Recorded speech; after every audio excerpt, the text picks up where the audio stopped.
Et puis voilà, c'est passé. Puis papa s'est remarié et j'ai suivi un bac littéraire, philosophie et latin à Concarneau.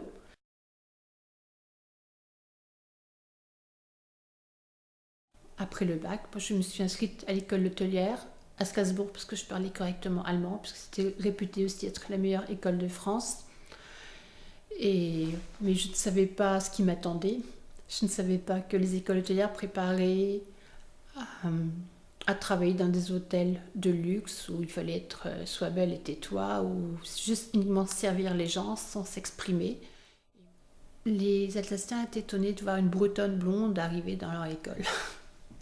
Ils m'ont littéralement demandé si j'étais arienne. Et depuis à cette question-là, on est devenus complètement ennemis.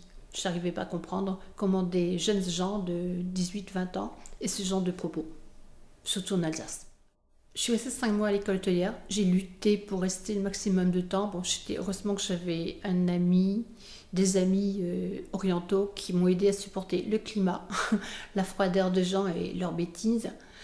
Et au bout de 5 mois, j'ai dit il faut que je parte parce que à l'école ça se passait bien, mais je ne me voyais pas faire ce genre de métier, du moins pas de cette façon. Je ne voulais pas faire de l'hôtellerie de luxe.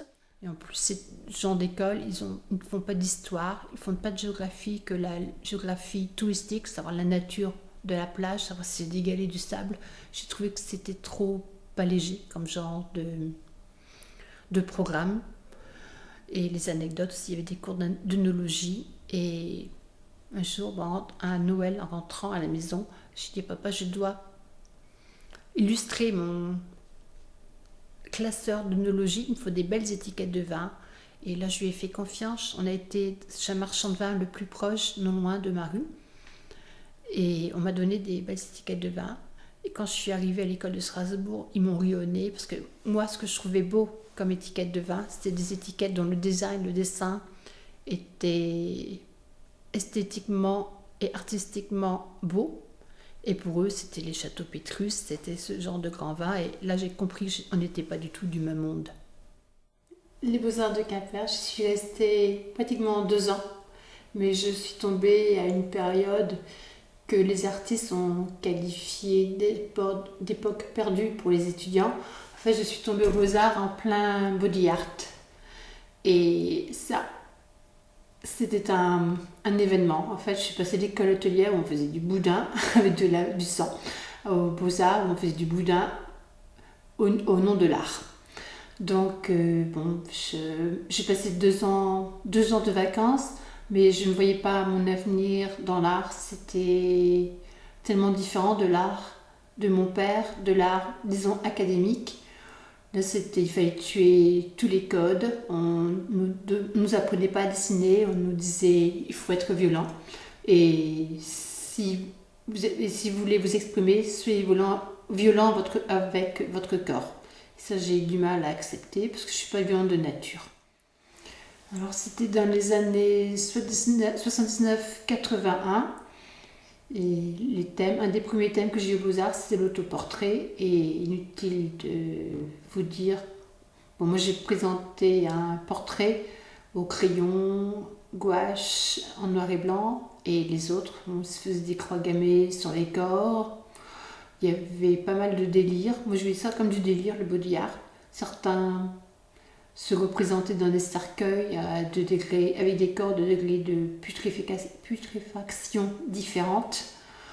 Et bon, le maître mot était la violence. Oui, ça a participé à une tendance de l'époque. Il y a un artiste assez connu à l'époque qui s'appelait Michel Journiac qui faisait du boudin avec son sang. Et tous les artistes de l'époque avaient des démarches assez spéciales. Moi, je trouvais que c'était la fumisterie et je n'arrivais pas à accepter cette démarche. Je ne comprenais pas. Et je n'étais même parfois à regretter l'école hôtelière.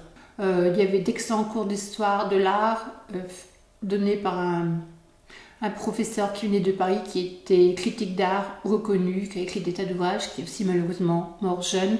Mais en aucun moment on apprenait à dessiner. Il fallait juste qu'on s'exprime violemment. Et ça, pour moi, il était hors de question.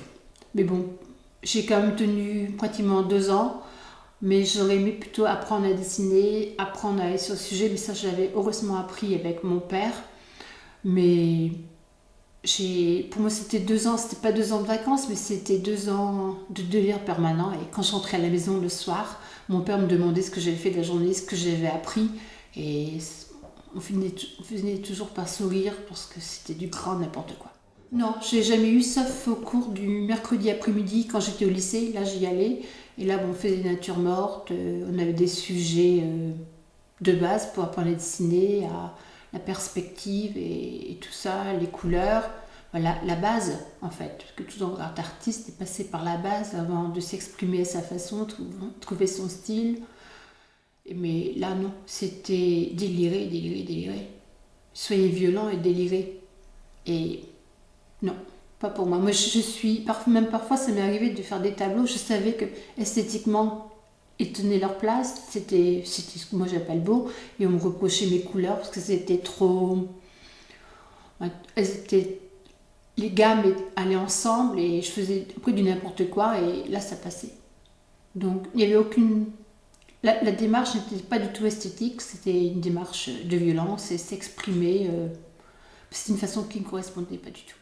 Oui, la photographie, ça m'a plu. J'ai fait quelques photos avec un des professeurs. J'ai appris. Ça me plaisait moyennement.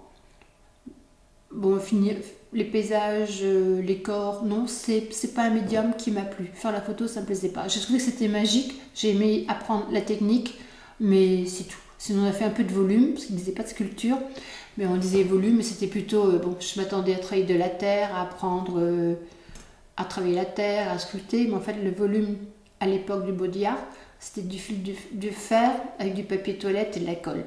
Donc, ou après c'était des bricolages maison avec des pointes et du bois, mais à aucun moment on apprenait les techniques. À aucun moment. On n'apprenait pas à travailler la matière, on se débrouillait avec les médiums qu'on avait, les moyens qu'on avait. Aussi, une fois j'ai fait un beau volume, j'ai utilisé le tuyau d'arrosage de mon père. J'ai coupé le tuyau et ensuite je l'ai entouré de papier journal avec de la colle, j'ai plâtré et ça m'a donné comme une immense algue. Le volume était grand comme ça, très très grand. Et ensuite j'ai tout laqué en noir et ça ressemblait à une algue géante. Sauf que pour l'envoyer aux Beaux-Arts, il rentrait difficilement dans le break. Mon père avait un break à l'époque, ça rentrait difficilement dans le break de mon père. Et là, bon, les professeurs m'ont dit c'est un excellent travail, Dominique, mais on attendait de voir 10 sculptures de la sorte. J'ai dit non, ben là, il m'aurait fallu un minibus. Mais voilà, on faisait des recherches, on n'était pas guidés, on était laissés à nous-mêmes.